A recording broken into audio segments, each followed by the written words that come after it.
গোপালগঞ্জে জাতীয় নাগরিক পার্টির জুলাই পদযাত্রার পথসভা শেষ হওয়ার সঙ্গে সঙ্গে দলটির গাড়িবহর ও নেতাকর্মীদের ঘিরে হামলা চালিয়েছে নিষিদ্ধ ঘোষিত সংগঠন ছাত্রলীগ ও কার্যক্রম নিষিদ্ধ থাকা আওয়ামী লীগের নেতাকর্মীরা। সভাস্থলে ভাঙচুর করে আগুনও দেয় তারা। সে সময় আইনশৃঙ্খলা বাহিনীর সঙ্গে দফায় দফায় ধাওয়া পাল্টা ধাওয়া ও সংঘর্ষ হয়। পরে সেনাবাহিনীর সহায়তায় গোপালগঞ্জ ছাড়ে এনসিপির নেতারা।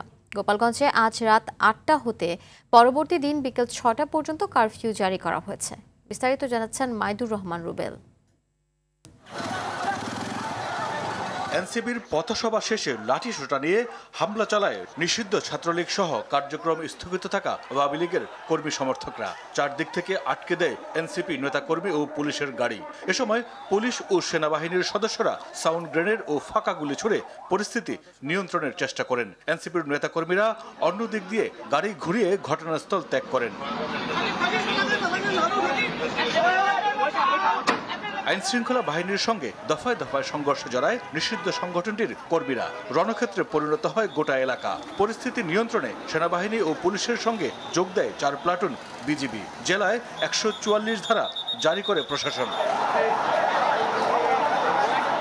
হামলার পর এনসিপির মুখ্য সমন্বয়ক নাসিরউদ্দিন পাটোয়ারি সাংবাদিকদের কাছে অভিযোগ করেন, দেশে আওয়ামী লীগের সব নেতাকর্মী গোপালগঞ্জে অবস্থান নিয়েছে এবং সেখানে নিজেদের একটা ক্যান্টনমেন্ট বানিয়েছে। নিষিদ্ধ ছাত্রলীগ, যুবলীগ ও আওয়ামী লীগের সন্ত্রাসীরা সেখানে অবস্থান নিয়েছে। সকাল থেকে তারা এনসিপির উপর মুহুর্মুহুর হামলা করছে। এর আগে দুপুর 1:45টার দিকে এনসিপির সমাবেশস্থল ভাঙচুর করে হামলাকারীরা। তারা মঞ্চের চেয়ার ভাঙচুর করেন, ব্যানার ছিঁড়ে ফেলেন। সে সময় আশপাশে থাকা পুলিশ সদস্যরা দ্রুত আদালত চত্বরে ঢুকে পড়েন। এরপর সেখানেই জুলাই পদযাত্রার পথসভা করেন এনসিপি নেতারা। সভায় বক্তব্য রাখেন আহ্বায়ক নাহিদ ইসলাম সহ কেন্দ্রীয় নেতারা। এর আগে গোপালগঞ্জ সদরে উপজেলা নির্বাহী কর্মকর্তার গাড়িবহরে হামলা ও ভাঙচুর, পুলিশের গাড়িতে আগুন দেয় নিষিদ্ধ ঘোষিত সংগঠন ছাত্রলীগ। এই ঘটনায় 7 জনকে গ্রেফতার করা হয়েছে বলে জানিয়েছে পুলিশ। মাইদুর রহমান রুবেল, RTV।